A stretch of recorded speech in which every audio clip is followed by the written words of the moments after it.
తెల్లవారు జాముల్లో సన్న జాజి పువ్వల్ల మురిసిపోతాందే మనసు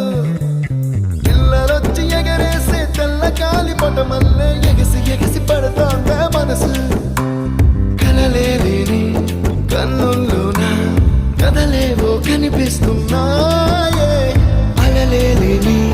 గుండెల్లోన గలగలమని పొంగాయే ఆశల అలలే ఇంతందంగా ఉంటుందా ఈ లోకం ఇన్నాళ్ళు ఈ మనసుకి తెలియాలేదే పాప